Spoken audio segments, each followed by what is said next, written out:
अस्सलाम वालेकुम। बच्चों को जल्दी से रेडी किया, मैंने स्कूल भेजा। काफ़ी लेट हो जाती हूँ सारी के बाद, जब मैं दोबारा सोती हूँ मुझे नींद ही नहीं आती। और कितनी देर बाद जब नींद आती है और फिर बच्चों के स्कूल जाने का टाइम हो जाता है, उसी टाइम उठ के बैठ जाती हूँ। आइज़ खुल नहीं रही होती है, उनको यूनिफॉर्म पहना के भेज देती हूँ। तो आज मैंने रोज़ा नहीं रखा था, तो मैंने अपने लिए सोचा लस्सी बना लूँ।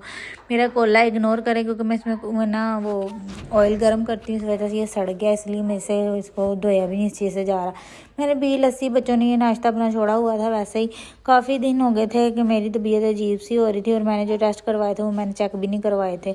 तो मैंने सोचा कि आज चलो अपनी नींद हराम करके और रोज़ा छोड़ के तो चेक करवा ही लेती हूँ। हस्बैंड कहते हैं आज तुम रोज़ा ना रखना, क्या पता वो इंजेक्शन वगैरह लगाना हो या जो कुछ भी ड्रिप वगैरह लगानी हो तो लगा देंगे। तो लोगों की सर्दियाँ चली गई हैं, मेरी सर्दी नहीं जा रही, मुझे इतनी सर्दी लगती है।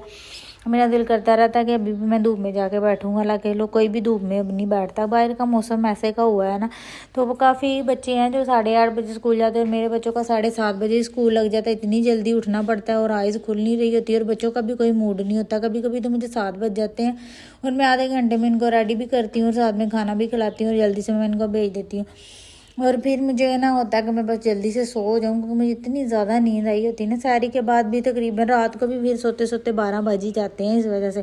तो हमारे घर के पास भी हॉस्पिटल है जहाँ से मैंने टेस्ट करवाए थे, वहाँ से मैंने चेकअप नहीं करवाया। तो यहाँ पे हम दूर आए थे चेकअप करवाने। हस्बैंड कहते वहीं से करवा लेते, क्योंकि मैं ये ज़्यादातर यहीं पे आती हूँ और मुझे यहाँ पे ही कंफर्टेबल महसूस होता है। तो मैं जैसे ही डॉक्टर के पास आई, डॉक्टर बातें करने में मसरूफ़ थी। अच्छा, कुछ लोग होते हैं कि पता नहीं अपनी ज़िंदगी में इतने खुश कैसे रहते हैं। मुझे तो ज़रा सी टेंशन आ जाए ना तो मुझे इतनी ज़्यादा परेशानी हो जाती, मैं सोचों में पड़ जाती हूँ, इतनी ज़्यादा मुझे रोना आता रहता है। एक टिकटॉक की वीडियोज़ वगैरह देख के मुझे इतना रोना आता रहता है कि जैसे पता नहीं क्या हो गया है, कुछ होने वाला, मैं मर जाऊंगी, मैं ज़िंदगी में जीऊंगी नहीं, मेरे बच्चों का क्या होगा।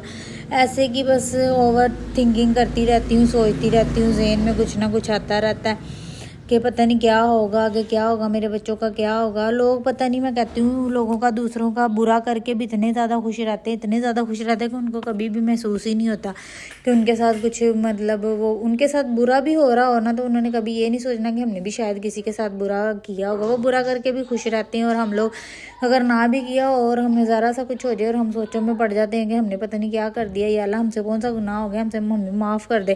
तो यहाँ पर मैं केक खा रही थी, केक खाने के बाद डॉक्टर ने कहा था तुम्हें ड्रिप लगाती हूँ, तुम्हें तो HB इतनी ज़्यादा कम आई हुई है। डॉक्टर को अब क्या उन्होंने बताया कि जी मैं तो गाची और चावल खाती रही हूँ। तो डॉक्टर ने मुझे इतना ज़्यादा डांटा भी और मुझे वॉर्न किया कि तुम अपना ख्याल रखो और ज़्यादा से ज़्यादा खाना पीना खाओ, अपना दुरुस्त करो, तुम्हारी HB कम होती जा रही है। तो मैंने कहा अच्छा जी। तो फिर ना मेरी ना रिपोर्ट्स में शुगर भी आ गई। डॉक्टर कहती दोबारा अपने टेस्ट करवा के आओ। तो मैंने फिर यहाँ से दोबारा टेस्ट करवाए, पहले भी मैंने करवाए हुए थे भी, यहाँ पे फिर मुझे अलग से खर्चा करना पड़ा, दोबारा टेस्ट यहाँ से करवाए, क्योंकि ये कहते हैं हमारे ही टेस्ट करवाओ, आप हमारे हॉस्पिटल में आइए तो हमारे भी करवाओ। पहले वालों को तो इन्होंने मुंह भी नहीं लगाया, मेरे टेस्टों को देखे भी नहीं, पर उसमें थोड़ी सी शुगर आई हुई थी। तो मैंने कहा चलो जी, शुगर कहाँ से मुझे आ गई, मैंने तो आइसक्रीम ही खाती हूँ और तो मुझे मीठा इतना पसंद भी नहीं है। अच्छा, मैं मीठा खाती नहीं हूँ, आइसक्रीम ही खाती रहती हूँ, आइसक्रीम खाती हूँ मैं। डॉक्टर कहती कि बनाना तुम मीठा बहुत ज़्यादा कम खाओ। मैंने कहा डॉक्टर मैं तो मीठा खाती ही नहीं हूँ।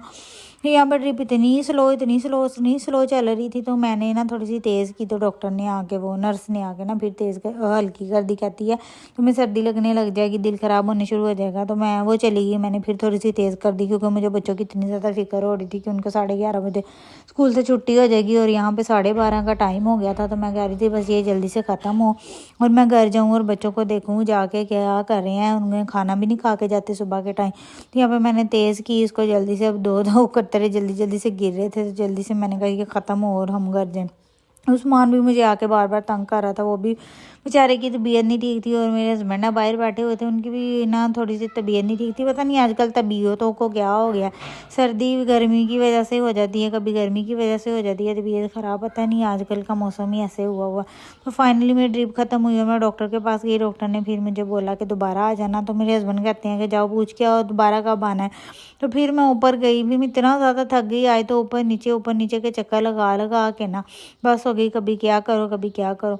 तो फिर मैं पूछ के आई, तो वो कहती जब मर्ज़ी आ जाना 3 दिन बाद। तो मैंने कहा चलो ठीक है। हस्बैंड कहते सैटरडे वाले दिन हम आएंगे। तो फाइनली हम घर जा रहे थे, सीधा ही इतनी स्पीड से हम जा रहे थे घर, 1 बज गया था। और मैं सोच रही थी बस बच्चों का ही ज़हन में आई जा रहा था। घर आई तो बच्चों ने कपड़े वगैरह चेंज किए होते, उनको चावल गर्म करके दी, उनको इतनी भूख लगी हुई थी, अपने लिए टिक्की बना ली मैंने कि एक रोटी खा लूँगी। उम्मीद है आपको मेरी वीडियो पसंद आई होगी। ज़ालमो फॉलो भी कर दिया करो, लाइक भी कर दिया करो। अल्लाह हाफिज़।